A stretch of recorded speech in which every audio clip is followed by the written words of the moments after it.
Today I want to show you how I make my Detroit pizza. This is absolutely, hands down, one of my favorites. Okay, so I dissolved my yeast and sugar in my water, and then I'm going to add my flour and then mix up my dough. Flour added. Now I'm going to mix. Okay, I took off my dough hook just until it's kneaded. Okay, this is really all you need. Just mix it until the flour is absorbed. Now I'm going to cover it and let it rest for 20 minutes. Then I'm going to add the salt.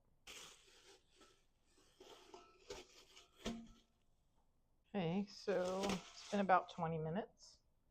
I'm going to add my salt. Added my dough hook, and I'm going to knead until there's a light sheen.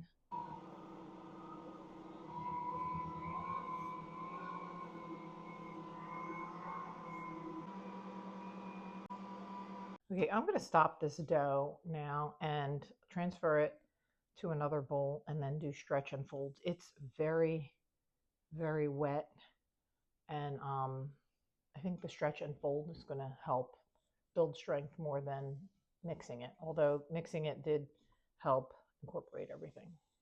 Use this dough scraper. These are a couple of bucks and I love them so much. I have at least two. Probably would love more.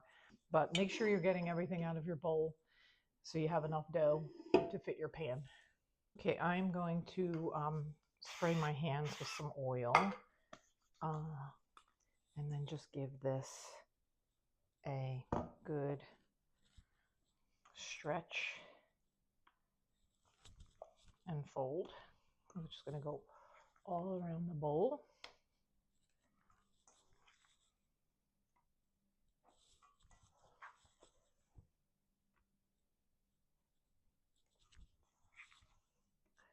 And then let it rest for probably 10 or 15 minutes and do it 1 or 2 more times. Okay.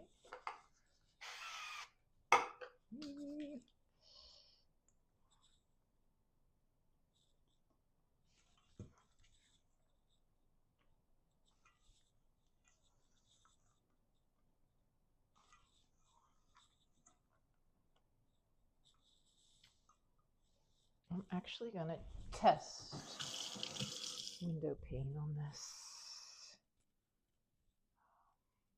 Actually, this looks pretty good. I'm going to call it a day here, and instead of doing the overnight rest, which I usually do, I'm going to do a couple hour counter rest today. Just covered it, then we're going to let it go for a couple hours.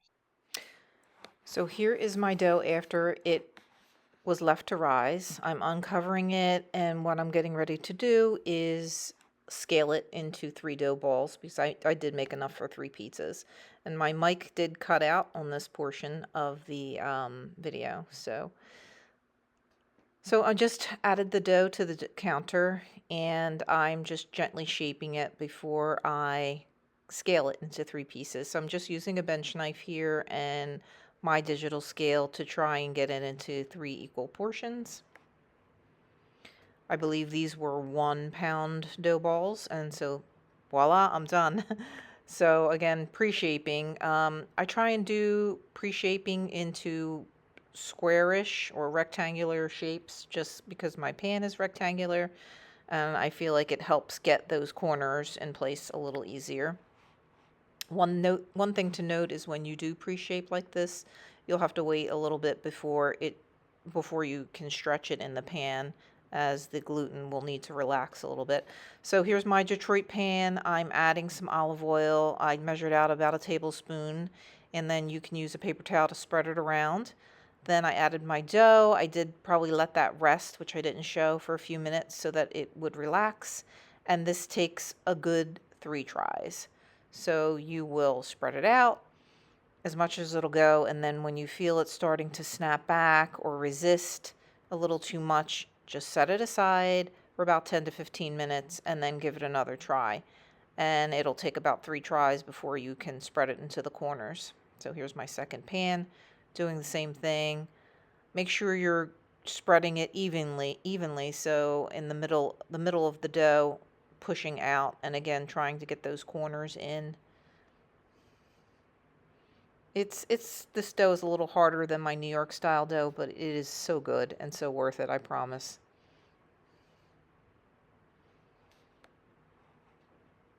And here I am still getting those corners in. It helps also if you lightly oil your hands, because it is a very high hydration dough, very sticky.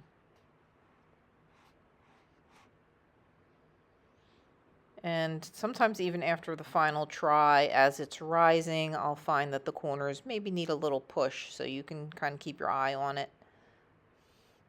After this, we will get ready to bake it in the oven on the bottom shelf with no sauce, no toppings. I find that gives it a little extra time to puff up and get crispy.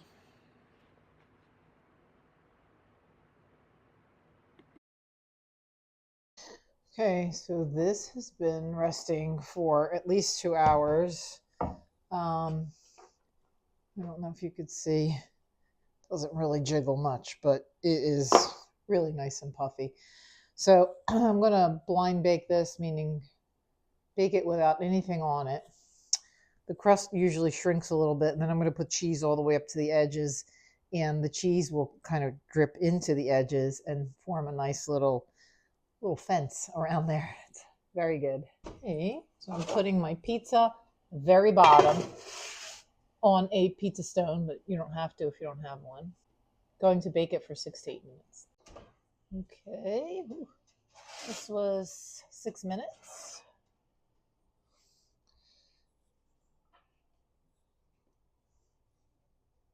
This is 6 minutes.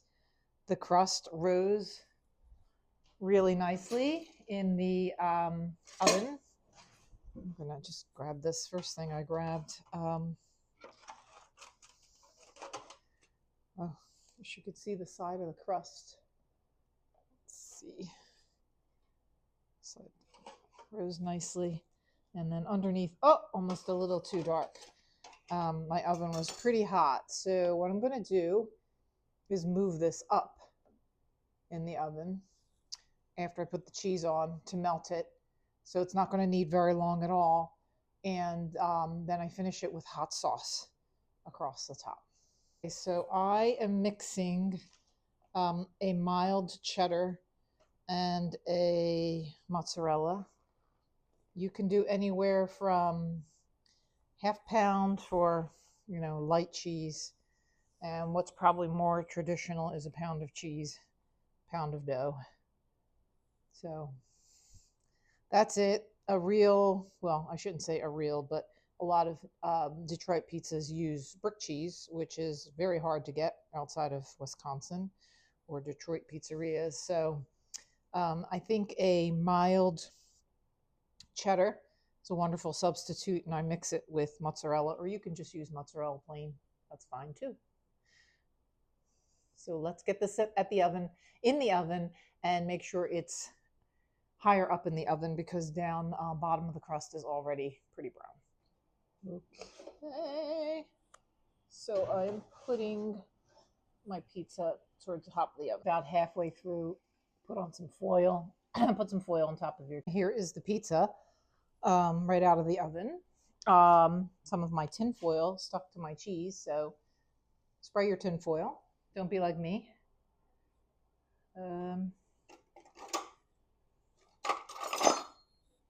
Not sure if you can see the edge here, but maybe I will. Here are the edges of the pizza, and I usually will run a knife around. This looks like my pan is pretty well seasoned. I'll show you what it looks like after I take it out. And then last, you usually sauce the pizza last.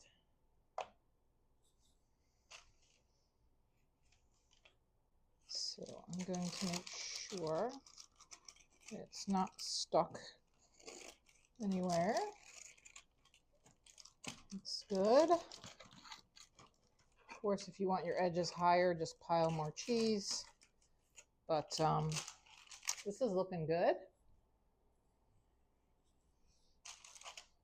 very hot.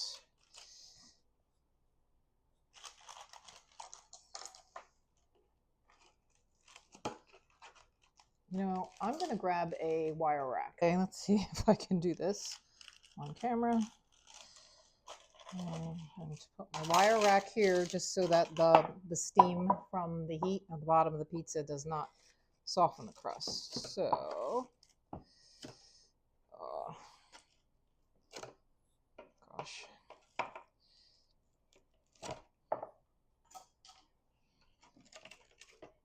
Okay, I'll just put the knife under the pizza and slide it right out. So that is this is the side of the pizza. Get that characteristic edge with the cheese that falls through. So I'm gonna sauce the pizza now, and then serve it.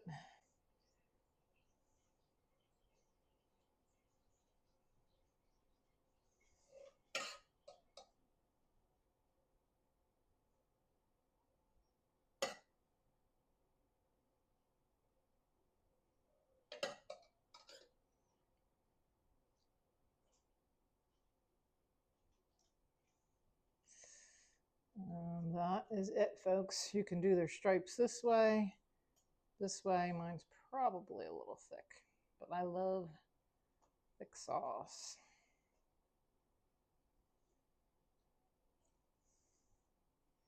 Yum. Okay, this one is mozzarella. Now this is a low fat, low moisture cheese, so you're not seeing as much as of the fat, obviously. Very difficult, I think, to find full fat mozzarella cheese these days. But here is the famous corner, and looking good. Just need some sauce. Okay, I'm going to use my very vintage pizza pan here. I'll take this out. I did put a little bit of olive oil in here to add some fat back to the low-fat cheese. Okay, so I'm going to put some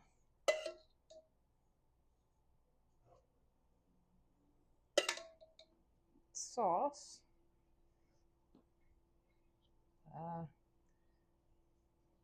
Make an M.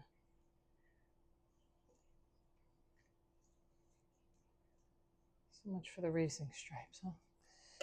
I love a lot of sauce on my pizza. And I'm also, although I don't know, this is very Detroit, but I'm going to put some fresh basil. It's summer, and why not? Probably looking more like a grandma with the basil. The basil's so good. Okay, now I'm going to cut it.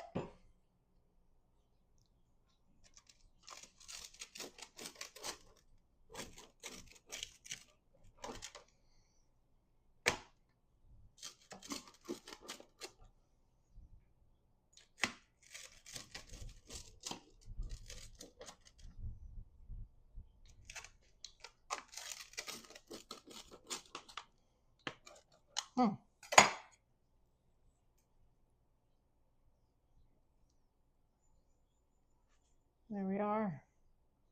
Another Detroit. This is with mozzarella cheese.